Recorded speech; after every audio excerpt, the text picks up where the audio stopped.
En este tema vamos a hablar sobre lo que son los diagramas de flujo.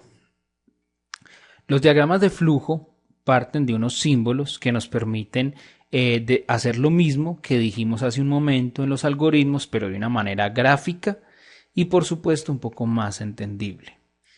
Los siguientes son algunos de los símbolos principales que utilizamos en los diagramas de flujo. Comenzamos con estos componentes del diagrama de flujo. Este componente que vemos aquí en la parte izquierda es un rectángulo que representa un proceso que no es más que una acción o una orden a ejecutarse de manera clara y concreta. Un ejemplo típico de proceso es la asignación de un valor a una variable. Entonces, este nos va a permitir ir mostrando cada uno de esos pasos que va teniendo el algoritmo. Dentro de estos rectángulos haríamos la descripción de qué es lo que está pasando. Si vamos a asignar valores de variables o si vamos a simplemente ejecutar una acción determinada. Lo hacemos dentro de este cuadro. ¿Qué otros tenemos?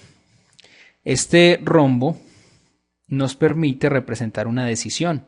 Como vimos ahorita, una decisión cumplida con una condición. Esas condiciones las especificamos dentro del rombo y ya dependiendo si la condición es cierta o es falsa, si se cumple o no se cumple, podemos tener varios caminos. Podemos sacarlo por el de la derecha, por la parte de la izquierda o por la parte inferior.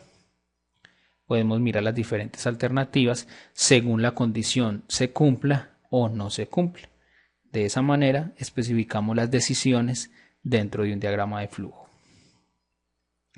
Este símbolo que vemos acá nos permite expresar un proceso de entrada o de salida, teniendo en cuenta que una entrada en un algoritmo se concibe como el proceso a través del cual se recibe información y una salida es el proceso a través del cual se entrega información. Entonces, entrada y salida. Si necesitamos que el usuario nos ingrese algún dato, un número o algo que necesitamos evaluar desde el teclado, entonces con este elemento especificaríamos esa entrada por medio del teclado. Y si vamos a mostrarle un letrero de salida, algo que el usuario va a visualizar en su programa, entonces las salidas también las haríamos con este símbolo.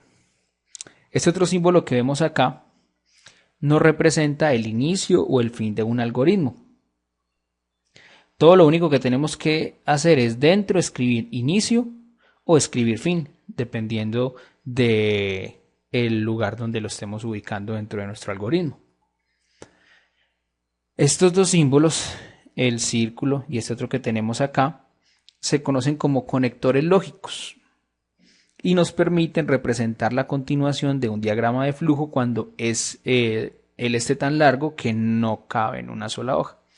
Entonces, cuando no cabe en una sola hoja, colocamos un conector de estos, podemos especificarle, por ejemplo, un número, y en la siguiente hoja comenzamos con el mismo conector y ese mismo número para poder especificar que ahí traemos una secuencia de órdenes que es una continuación de la página anterior. Y las flechas son los símbolos que nos van a permitir representar la forma de conexión entre los demás símbolos, determinando igualmente el flujo de ejecución y la realización de las acciones. Entonces las flechas son los conectores por excelencia en este caso para poder especificar cómo va fluyendo, en qué sentido fluyen cada una de las acciones de las secuencias y cómo se van representando. Vamos a mirar entonces un ejemplo.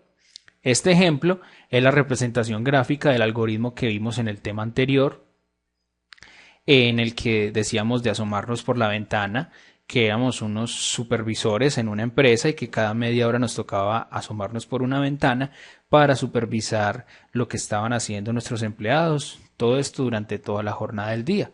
Entonces comenzamos, decimos, aquí tenemos el que nos representa el inicio, escribimos inicio, vienen las flechas, entonces inicio, viene una acción que dice llegar puntual a la jornada laboral.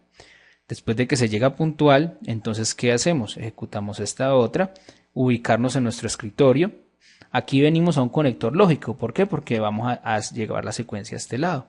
Entonces, como no cabe directamente aquí hacia abajo todo el algoritmo, entonces tenemos un conector lógico que se va a llamar A.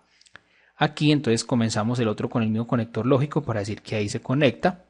Aquí vemos que hay un conector lógico con un número 1. En alguna parte de lo que estamos desarrollando va a llegar el momento donde se va a hacer referencia a este conector para poder devolvernos acá. Entonces venimos acá y dice, siguiente acción, ubicar la ventana para asomarnos.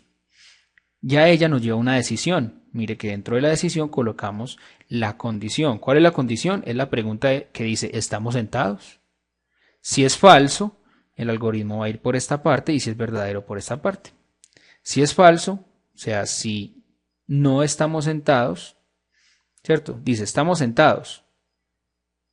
Si es falso, es porque no estamos sentados. Entonces, orientarnos hacia la ventana. Si es verdadero, tenemos que levantarnos del lugar donde estemos y orientarnos hacia la ventana. Estos dos se encuentran en este mismo lugar.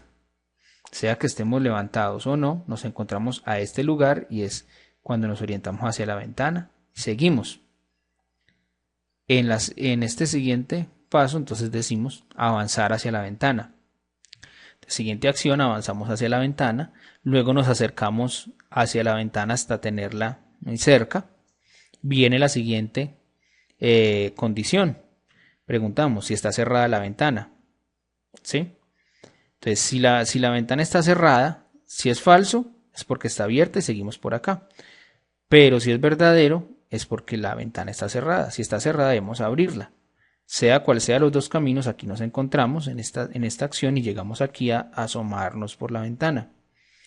Después de que nos asomamos, entonces, regresamos a nuestro escritorio.